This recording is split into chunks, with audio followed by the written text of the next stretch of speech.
Okay, now it's time to give you a breakdown. You just saw some time lapse for painting details, using projection, adding different paint layer and this kind of stuff. And now I'm going to explain to you what's happening here. So for the first step, I just add a metal edgeware. Okay, so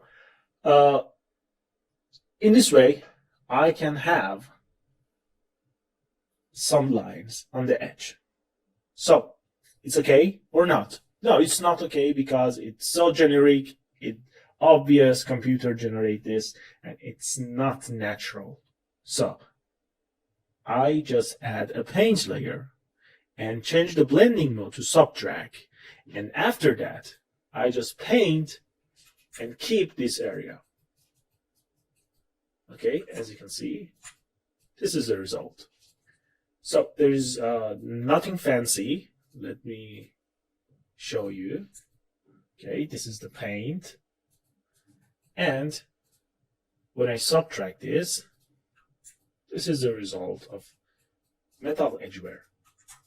Okay, so let's see what's happening when we turn on different paint layer. So why we have different paint layers? And we could do that with just single paint layer. Okay, it's a good logic for that, but I need to control each detail on the surface differently and separately. Okay, so maybe I just need to combine some masks together, and I just want to remove some part of some mask, not all the data. So for that purpose, I create different paint layer. Okay, so this is the result that we have from rust painting. Okay, and this is the rust transition. The rust transition 2. Okay, and for the last one, the dirt leak. So for the dirt leak, I have a grunge. Okay, with opacity near to 40, and I just add a paint layer, okay, and paint some mask for that.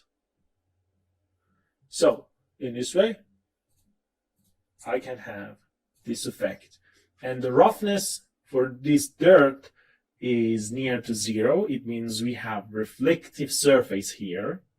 Okay, I have normal and height, and the blending mode in all channel is normal for these dirt leaks.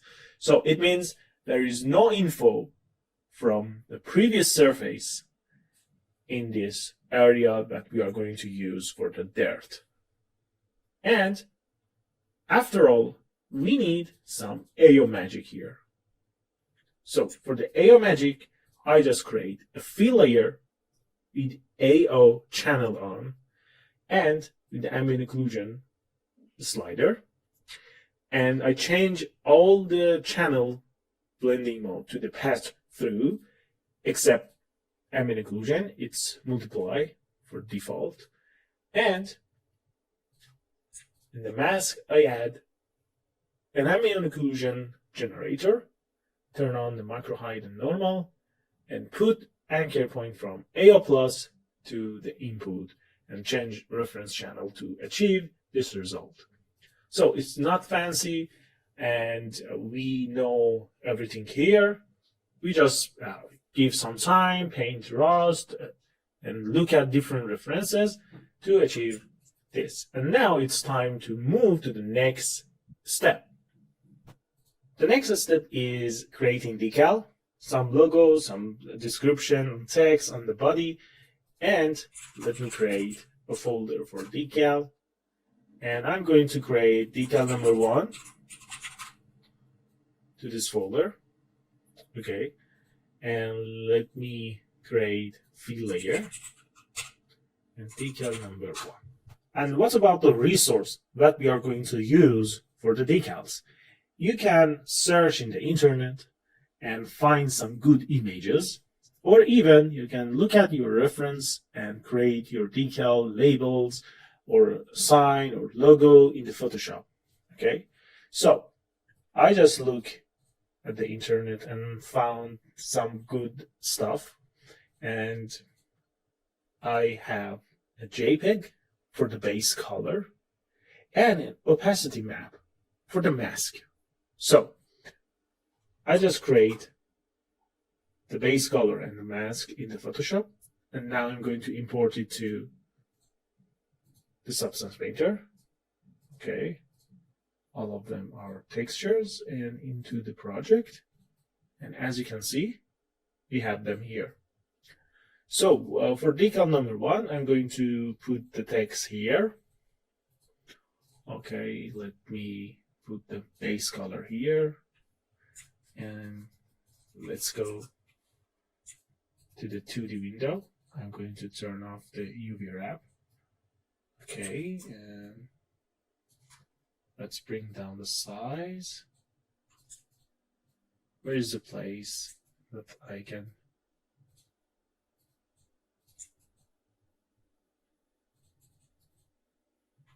Okay.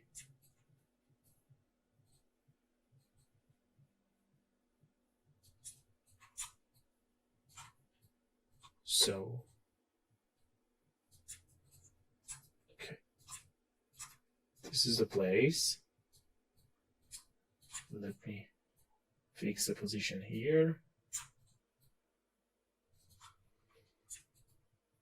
That's okay. Okay, and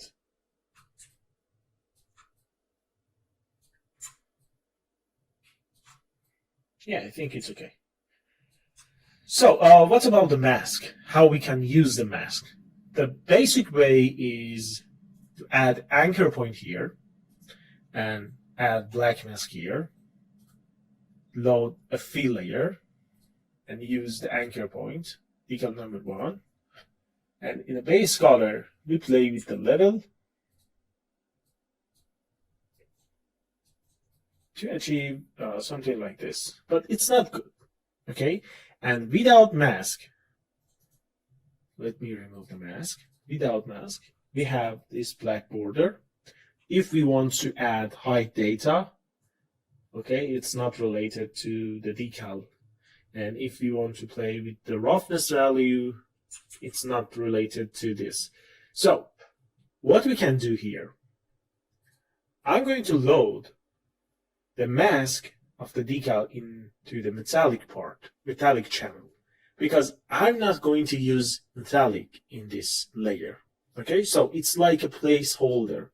So after that, I go to the metallic layer and remove the opacity. So there is no any metallic data.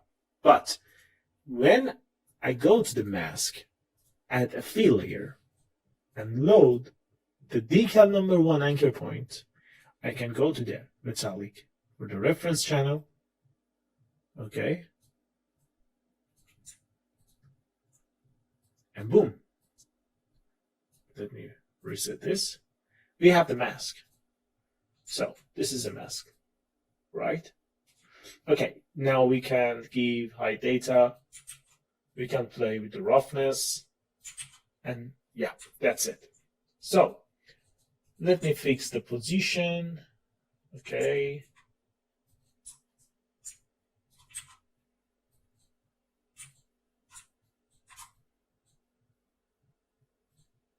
I think it's okay to be here. Yeah, like this.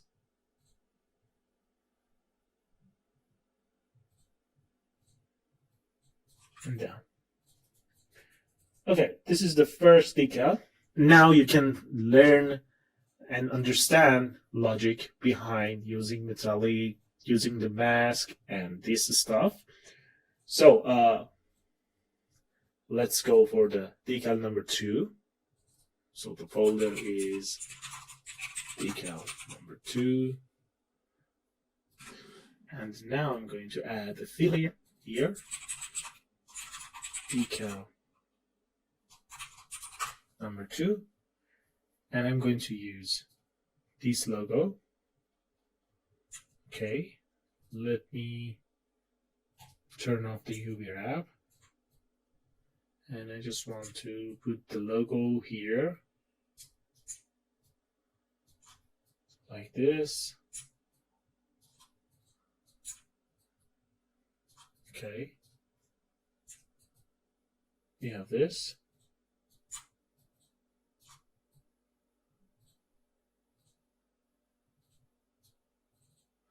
Okay, and what about the mask?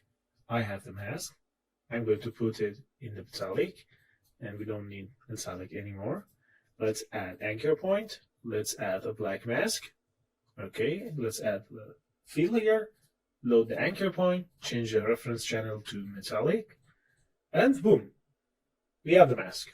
So now we can work on this mask or work on these decals, and it's okay. So we can add black mask to the folder, okay? And in here, I'm going to load the decal number 2, reference channel to metallic. And yeah, I have the same mask in the folder. So if I go here and change the position of this layer, the base color, the mask should be updated. And be careful, you're not allowed to change anything in the transfer, UV transfer, for the fill layer that you load the anchor point. So no change in UV transformation for the fill layer that you load anchor point. If you want to change position, rotation, scale, or anything else, you need to go to the source where you put your base color and change whatever you want. Okay? Because they are linked together, and when you change something in the mask or in the fill layer that you load the anchor point, it's going to break the chain and the data is messed up. So this is the only thing you need to consider. And let me fix the position. Okay, it's down for now. And we can add more detail to the decal. Okay, we can remove this mask because maybe we want to add something outside the mask. So it's not logical to have mask on the folder. I just want to show you what's happening when you move something or break up the chain. So for the decal number 1, let's go and add some details. For the first part, I'm going to add hide data. Okay, as you can see. We are going to put some grunge on the roughness. Okay, something like dirt, for example. Okay.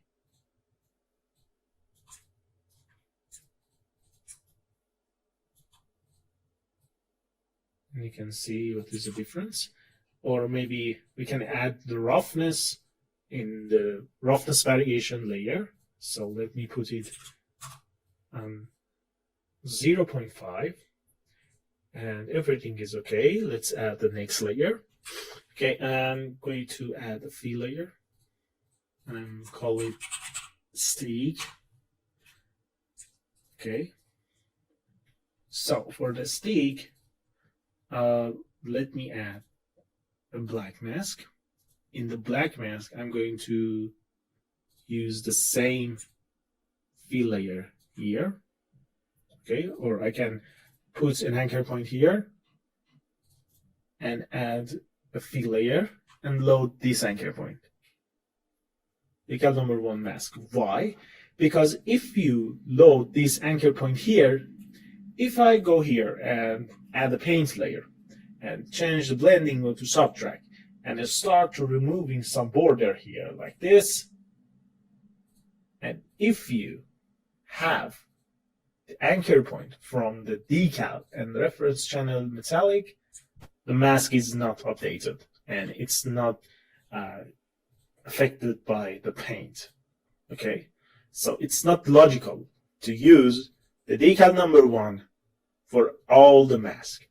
So let me change the decal mask. Okay, it's okay. And now we can add a filter, change the blending mode to subtract, and yeah, get some border effect here. And I decide to change the color to something like brownish. Okay.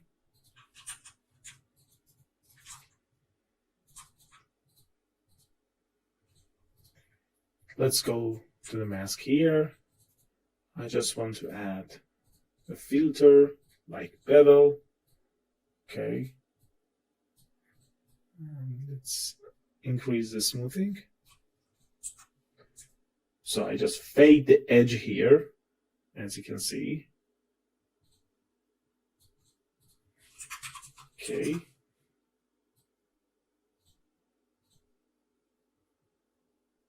Like this. And I can add a paint layer, put it on linear dodge. Okay, and just paint some effect here. Okay, it's like, okay, there's some stick. Yeah, like this. So this is the logic. I just want to create this demonstration. Okay, and we can go here for decal number 1 for the metallic. And now we have this. Let's add another fill layer. Use some grunges. Change the blending to subtract, for example. Increase the tiling. Increase the balance. Okay. And we have this. Before that, I can change the blending mode to multiply. And now this is the result that I have. So I'm happy with that. Okay. So multiply is better option here. And let me change the rotation to 90. Change the tiling to 4. For example. Okay, I need roughness. Okay, what's happening again here? I just use the decal number 1 as a base mask here. I use blur to remove some sharp border. And after that, I just use the decal number 1 mask, which is combination of the base mask and the paint layer that I paint, and a grunge. Multiply with them. So this is the result. It's like, okay, there is a paper here, and we paint some glue on stick before attaching this paper to the surface, and after removing some part of the paper, we can see the glue itself.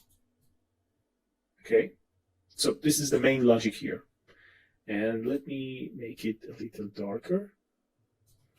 Okay, like this. And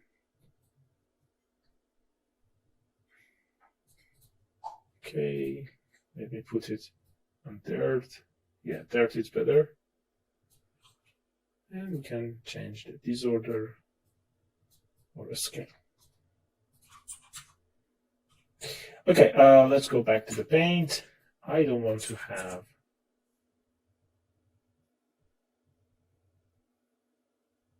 this one.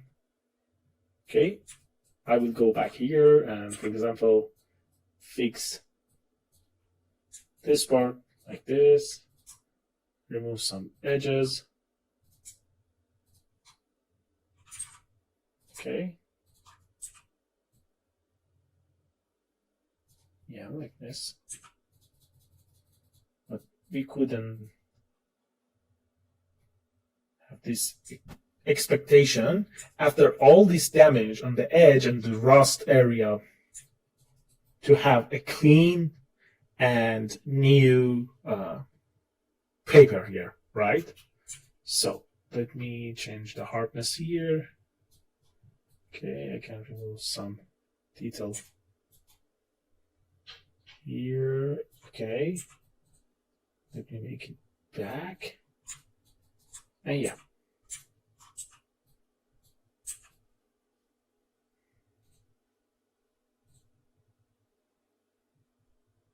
Okay, like this.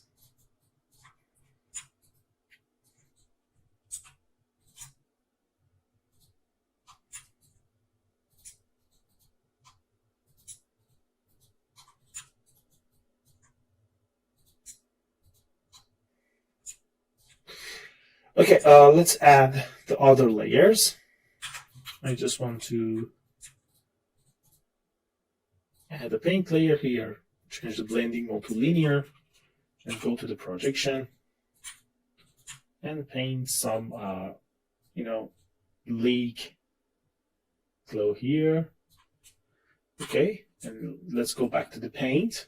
And now you can understand why I use different paint layers, because I can remove whatever I want related to this.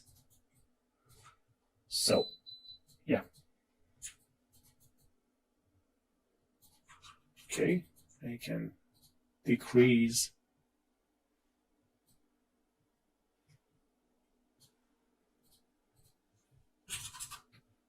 the value, something like this, and yeah. Okay, let's go for the roughness variation. I'm going to create a roughness variation layer, number 1, and we can create color variation 2, color variation number 1. For the color, I just need to keep the color, and let's make it a little dark. Put the blending mode to something like, for example, multiply, or maybe soft light. Okay. Oh, it's on the metallic, so let me go to the base color, change the blending mode to soft light, or maybe overlay. Multiply, I think, yeah, multiply is better. And we need to add black mask, add fill layer, and in here I'm going with the decal number 1 mask, because I need to have this remove area. So let me add another fill layer and put something like this. Change the tiling to 10, for example. Change the blending mode to multiply. Play with the balance, contrast, and yeah.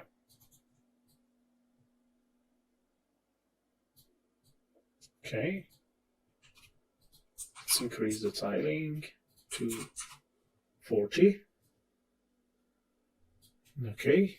And I can decrease the opacity here. So let's add another color variation. Color number 2.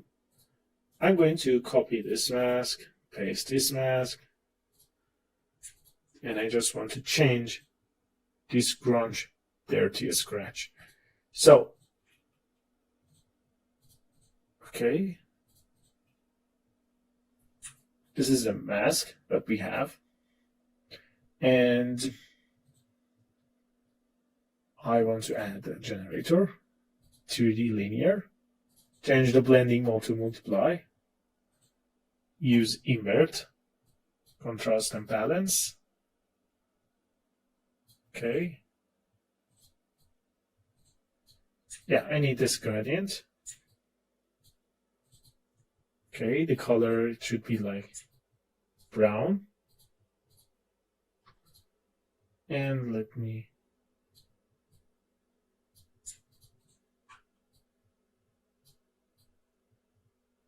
okay. Yeah, it's okay.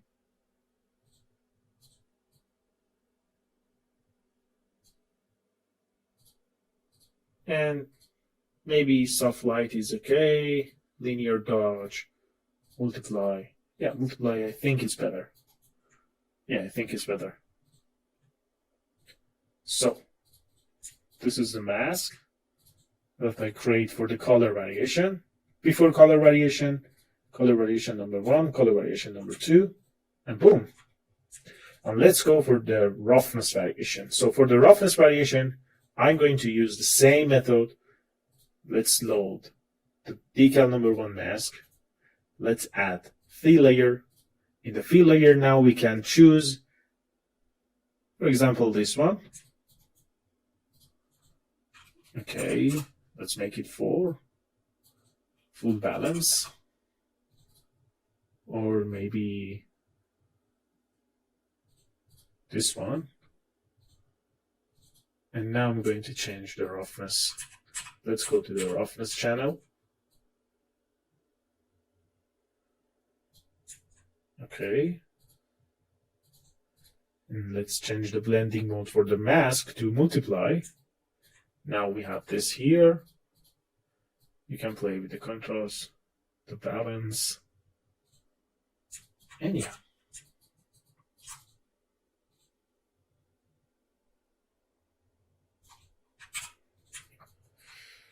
Okay, so we have this right now.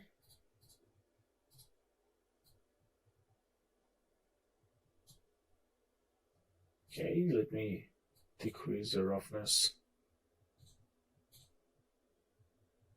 to something like 0.4 for the decal itself. In the roughness variation, I'm going to use 0.9. So this is the result that we have. It's okay. And now let's add a fill layer here in the decal mask and use some grunges. I think, for example, this one is good. Or not, no, it's not good. Maybe directional. Play with the contrast. Okay, change the blending to subtract.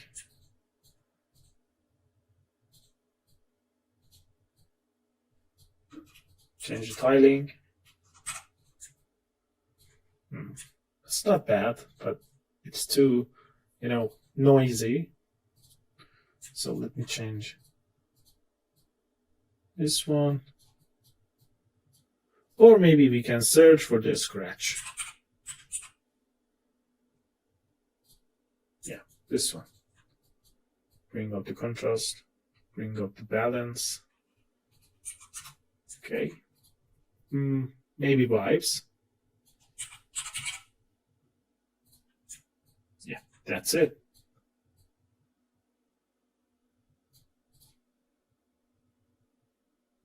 Yeah, grunge vibe leaky, I think it's a good option. Okay, yeah, it's good. We can use painting, for example, to remove this area.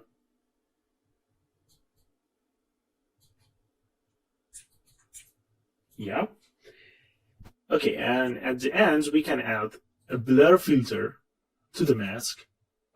Okay, with lower value, like 0.2, something like this. Okay, so yeah, after adding blur, we can have more paper feel here. And we can add blur slab to the color, to the layer itself, not into the mask. So I'd want to